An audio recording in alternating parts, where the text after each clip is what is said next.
of Gaza.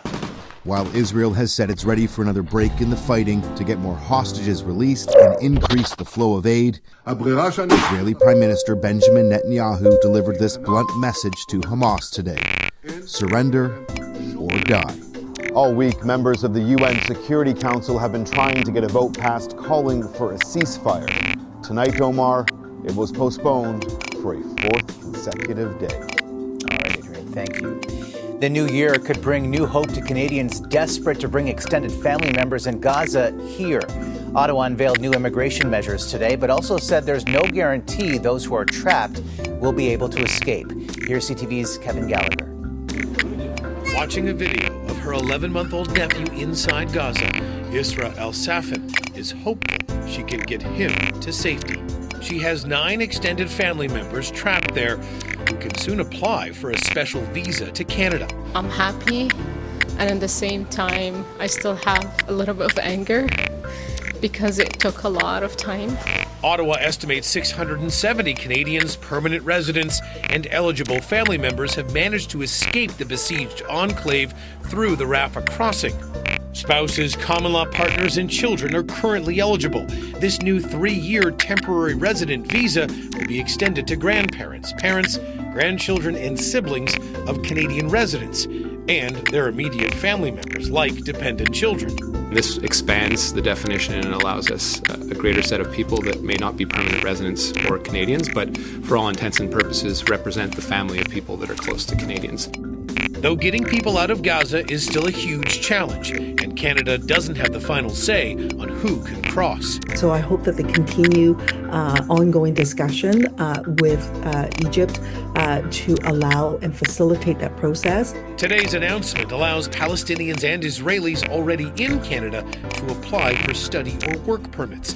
Despite this welcome news, El-Safin still has concerns, as she's not sure her nephew and her sister-in-law are eligible. I'm worried about my nephew because they said that the siblings along with their dependents, but my brother is killed, so I hope that they will deal with the situation. Ottawa says some applications will be dealt with on a case-by-case basis, but would not comment on El-Safin's family in particular. Those applications open on January 9th. Omar? All right, Kevin, thank you.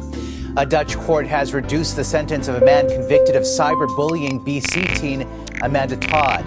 The province's highest court had sentenced him to 13 years, longer than the judicial standard in the Netherlands, where he is serving his sentence.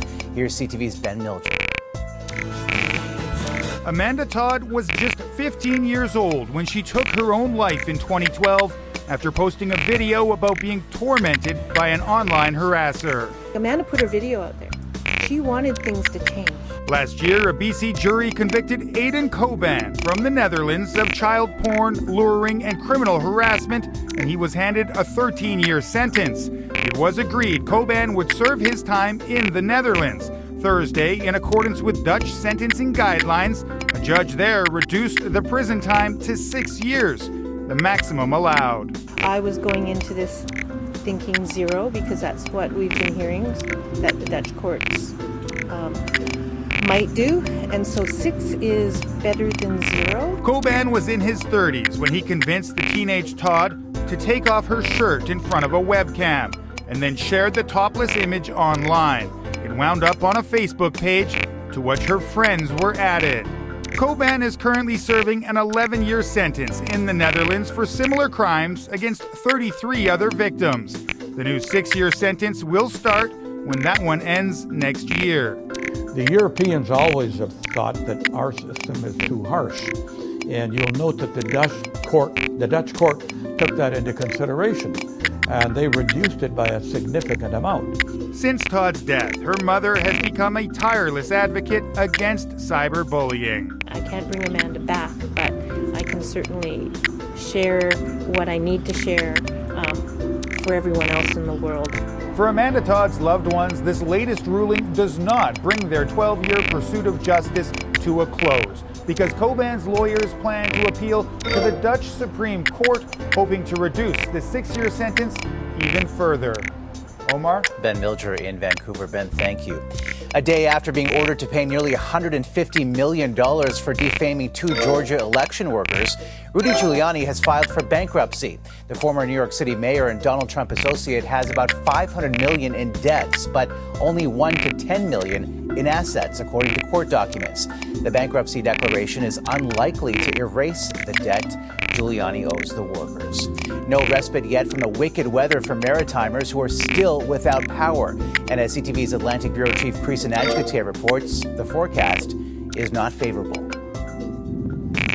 Maritimers are getting hit with another heavy storm for the second time this week, bringing more strong winds, rain, and ice pellets. Coming back home for Christmas, I was lucky to make it. The flight got delayed a couple of times. Beth Cross is one of many Air Canada passengers from Montreal who were unable to get their luggage. They were told the wind gusts made it unsafe to get their bags. There's something to do with the door and the speed of the wind that if they open the door, they're worried that it will rip right off the plane.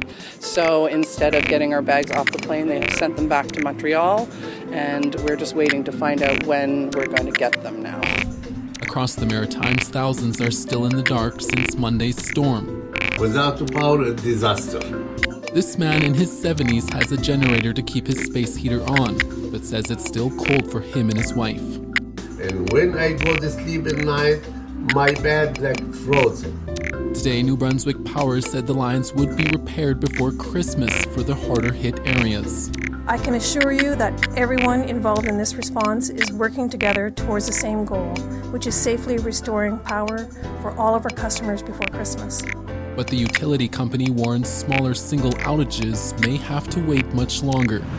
In Sydney, Nova Scotia, previous days of heavy rain flooded parts of the city's sewer system, keeping people in the lower areas on edge. A lot of people are dealing currently with power outages and some flooded basements around town too. So it's not a great couple of days leading into Christmas. This storm will continue to have an impact on flights and ferry services along the East Coast, with the weather finally subsiding on Saturday, just before Christmas Eve. Omar. A difficult few days. All right, Creason, thank you. As holiday travel picks up to pre-pandemic levels, airports nationwide are bracing for a surge in passengers. CTV's Bill Fortier on how to navigate the festive rush. There's no welcome quite like that home for the holidays hug. Emotional. Especially when you haven't seen your daughters in 2 years. Thomas Benoit flew from Halifax on one of the busiest travel days of the year. We made it on time. We were early, good hour or two before I had to check in. To have him here for Christmas and not being able to spend Christmas together for so long is going to be amazing. The holiday rush is on across the country and traffic is up from last year.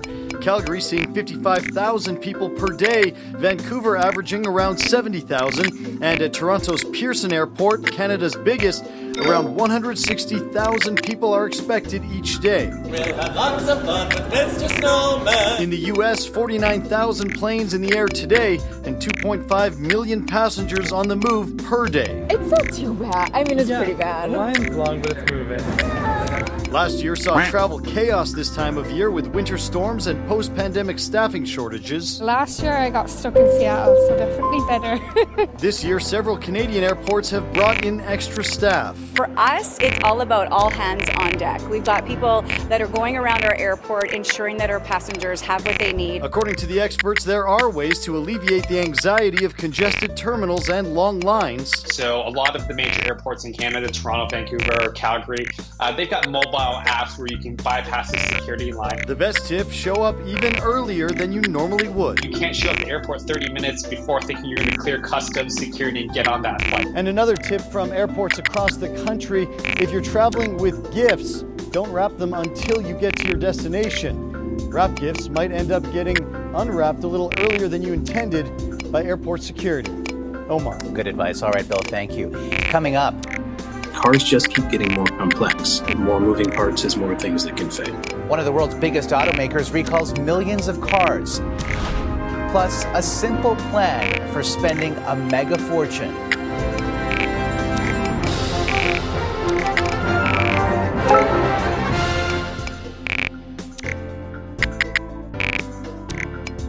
One of Canada's most popular car brands has issued a massive recall. Globally, Millions of Honda vehicles are impacted, and that's not the only automaker flagging issues. CTV's Jill Makashon explains. As the holiday travel rush ramps up, drivers may want to look at the recall lists before hitting the road, as Honda is now the latest manufacturer to send out notice. 4.5 million vehicles recalled worldwide, affecting most models of Hondas and Acuras built between 2017 and 2020, impacting nearly 300,000 vehicles sold in Canada. That's an extremely large recall, and yes, Honda is a very popular brand. What's going on there is that it's a very common part that Honda uses in almost all of their vehicles. A defective part involving the fuel pump inside the fuel tank could lead to a stalling risk. Honda says there have been no reports of crashes or injuries related to this recall to date. More and more vehicles are being recalled every year, generally manufacturer initiated, because manufacturers are concerned about the safety and security of their vehicles and the owners operating their vehicles.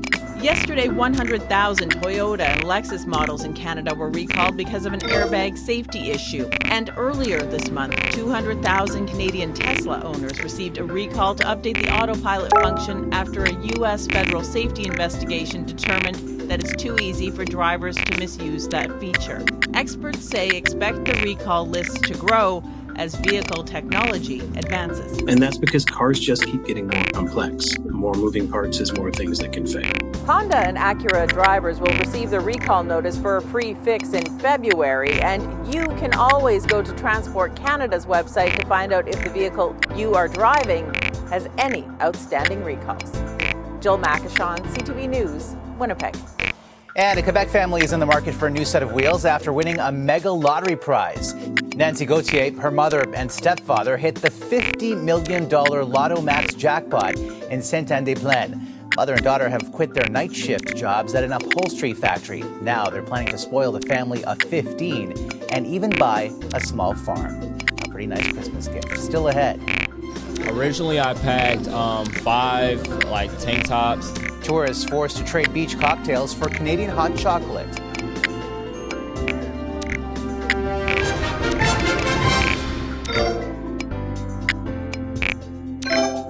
Hundreds of passengers who signed up for a trip to the Bahamas are getting a completely different experience in St. John.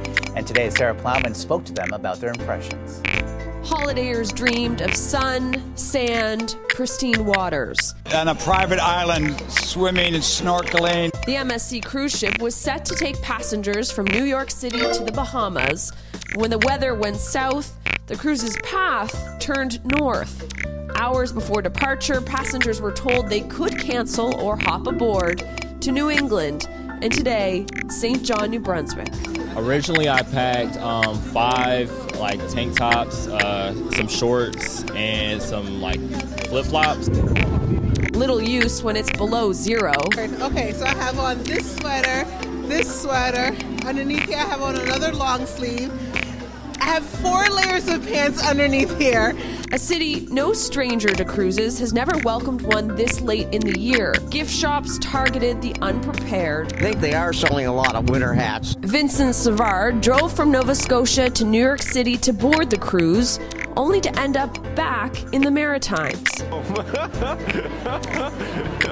Oh, it's crazy, so you gotta do what you gotta do, you know? Instead of pina coladas, people picked up maple syrup. The people were warm, but the weather... I am freezing. I'm actually like a Texan from the south. Some welcomed adventure.